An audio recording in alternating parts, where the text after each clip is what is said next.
กองตุ่มเบิงตุ่มเปิดเบิงตุ่มเปิดตุ่มเบิงเสียงลับเซิงสิ่งสาบแขนยาวมาลายบ้านเฮามวนแห่มวนว่าอยู่ถึงสังแห่เป็นแห่ป้อนไปเพราะว่าหน่อยว่าใหญ่สายหนุ่มซุ่มสาวผู้พันอายุยาวกะแห่งป้อนแห่มัวมวนแห่เดบ้านเฮานี่เอ้ยมวนแห่เดบ้านเฮานี่เอ้ยมวนแห่เดบ้านเฮานี่เอ้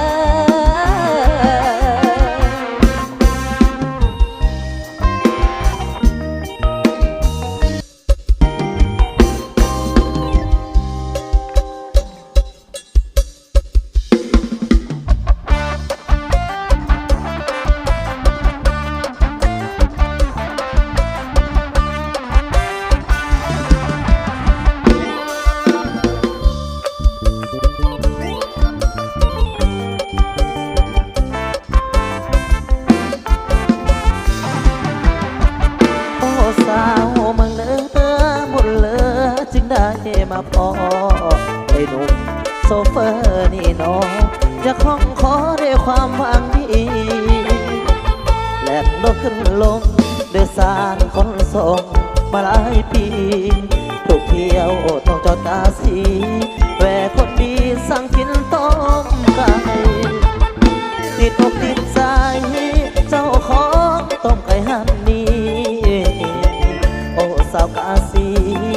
คนดีน้องอยู่จังได้โซเฟอร์สายเนื้อหักเหลือหักจริงจากใจขอบอกน้องอย่างบ่อายเสียดายใจของโซเฟอร์สาวกาสีคนดีคิดนำอ่ำลำยานแต่น้องคนงามเริ่มขาประจำต้มไก่มาเคียงหน่อยหวานได้กินแล้วขอติดใจสิ่งที่ไอ้ลืมบ่ได้ก็คือต้มไก่ของน้าชีวิตเดินทางแต่ใจยังยึดมันหนักแท้บ่เคยพันแปรลายแง่เหมือนดังเส้นทางโซเฟอร์สายเนื้อหากเหลือบ่มีเจือจาง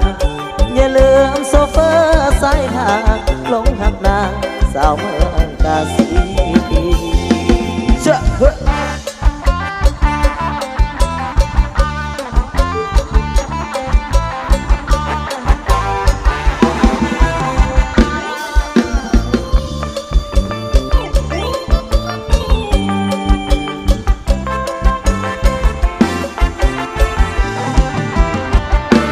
สาวกาสีคนดีคิดนำอ่ำลำยานแต่น้องคนงามเริ่มขาประจำต้มไก่มาเคียงหน่อยว่าได้กินแล้วก็ติดใจสิ่งที่ไอ้ลืมบ่ได้ก็คือต้มไก่ของน้าชีวิตเดินทางแต่ใจยังยึดมันหนักแท้บ่เคยพันแปรลายแง่เหมือนดังเส้นทางโซเฟอร์สายเนื้อหากเหลือบ่มีเจือจางอย่าลืมโซเฟอร์สายทางลงหักนางสาวเมืองกาสีเฮ้ยเฮ้ยเฮ้ย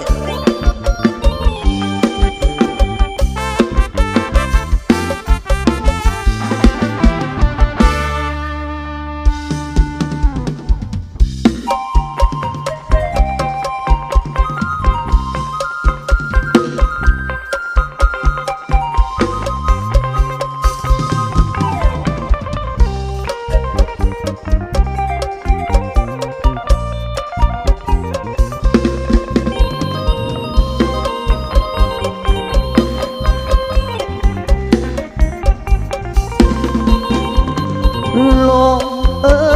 ยลมลมหนาวพัดห่วงเขา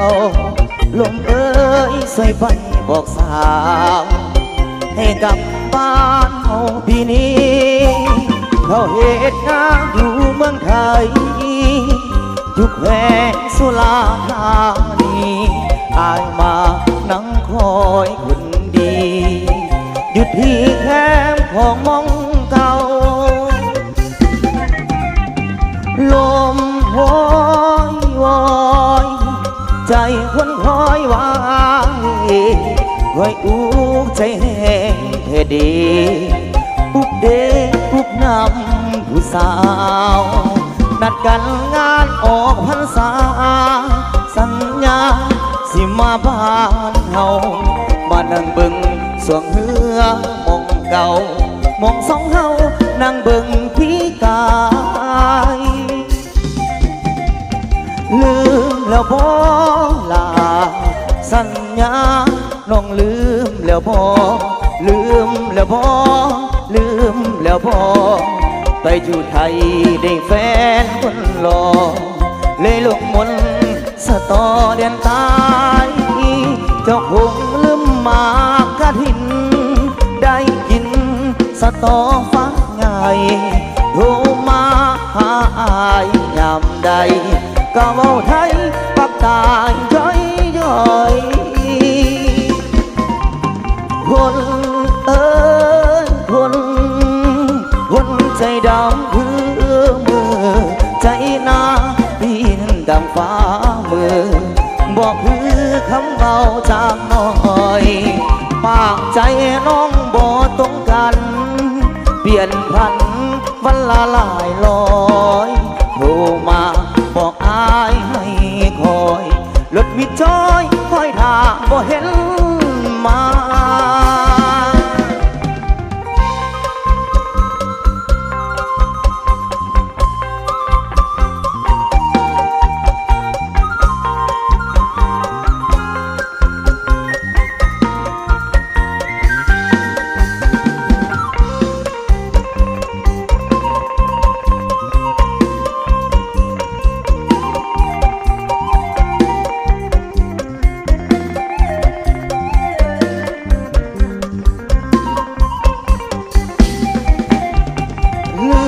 แล้วบ่ลาสัญญาน้องลืมแล้วบ่ลืมแล้วบ่ลืมแล้วบ่ไปอยู่ไทยได้แฟนคนหล่อเลยลงมนสตอเดินตายเจ้าคงลืมมากะทินกินสตอฟักไงโทรมาหาอายยามใดก็เว้าไทยปักตายย้อยย้อยคนเอ้ยคนใจดำคือมือใจน้ำพี่ดำฟ้ามือบอกคือคำเบาจากน้อยปากใจน้องบ่ตรงกันเปลี่ยนพันวันละหลายร้อยโทรมาบอกอายให้คอยรถมิดจอยคอยท่าบ่เห็นมา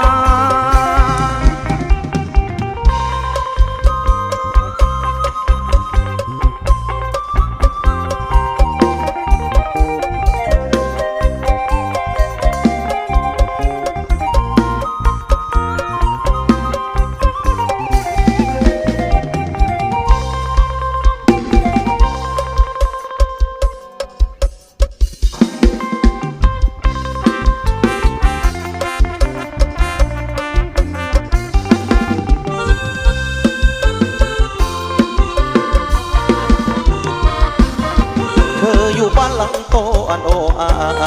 สั่นนอนหน้าบ้านเรือนเหมือนรังนกเธอร่ำเรียนภาคเพียนได้เป็นครูจังหวัดหัวเศร้ามองเสียจริงเราเธอไปเรียนฉันไปหน้ามันน่าเศร้าห่างเดินเรานับวันห่างต่างศักดิ์ศรีอนาคตของน้องต้องผู้ดีส่วนตัวพี่มองบนทนทำนาเหลือใจลาเห็นน้องจบครูมาน้ำตาและยังคิดเห็นคราวแต่กี้เราเด็กห่วงกันตัวอายนั้นเรียนอยู่ป .3 ส่วนว่าครูคนงานอยู่ป .2 เด้อน้องสองเขาเอาน้ำกันคักแน่บ่ลืมกันคักแท้ก็มันลั่นกว้างปีน้ำท่วมน้องยังขี่หลังช้าเก็บกดได้ ใบปริญญาสร้างลืมนางนองนั่งมองแม่พิมพ์กฎหมาย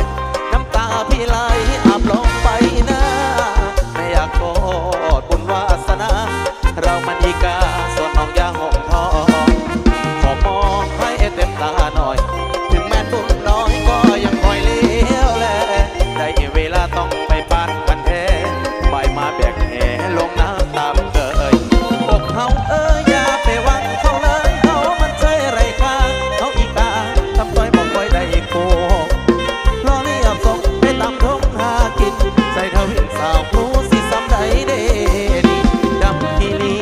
เจ้านักคือพี่ไอคิดเห็นแต่กี้ยังมีน้องอยู่นำคิดอ้ำลำน้ำตั้งแต่ตอนเด็กตอนที่เฮายังเล็กพี่บ่ลืมหน้า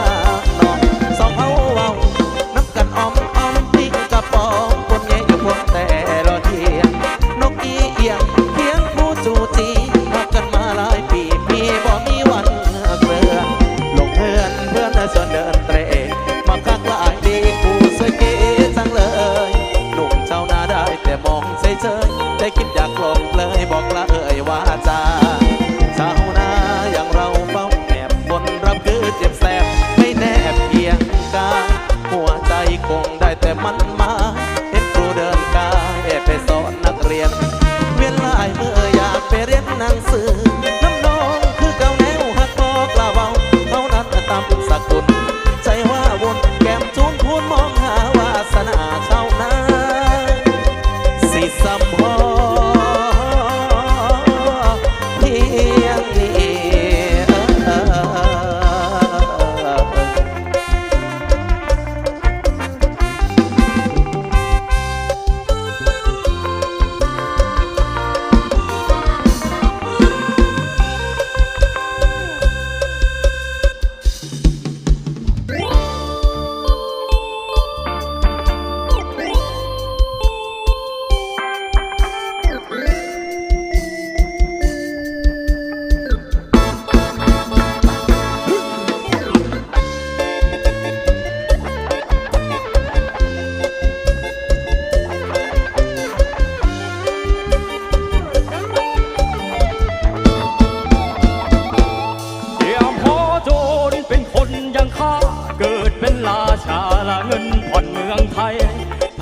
ทำเงินก็ทำเกินเงินเดือนเศรษฐกิจขาดเกินเงินเดือนไม่พอใช้ให้เราทำงานทำและเงินตาแต่ต่อตีราคาต่ำกว่าความเป็นไป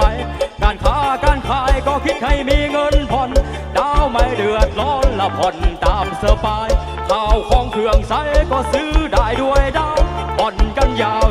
ดอกเบี้ยบานตัดไทยดอกเขาอีกคนก็หมุนเดือนชนเดือนละเขาคอยมาเตือนว่าผ่อนช้าเกินไปก็อยากจะใช้แต่สิ่งของจำเป็นก็อยากจะใช้แต่สิ่งของจำเป็นทีวีตู้เย็นจำเป็นต้องใช้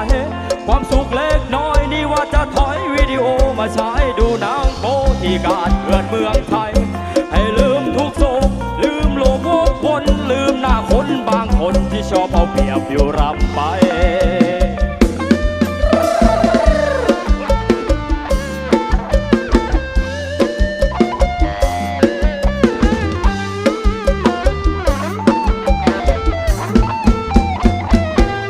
ดวงใจจนทนความลำบากมาลองความทุกข์ยากได้โปรดจงเห็นใจ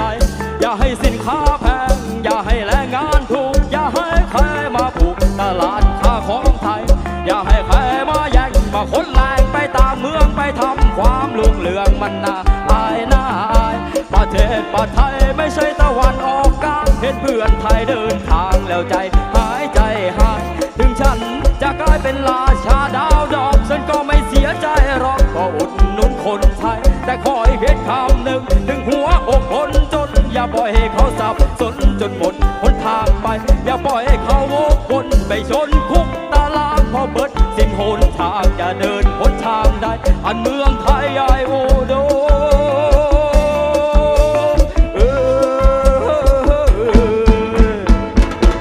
ดินดีสม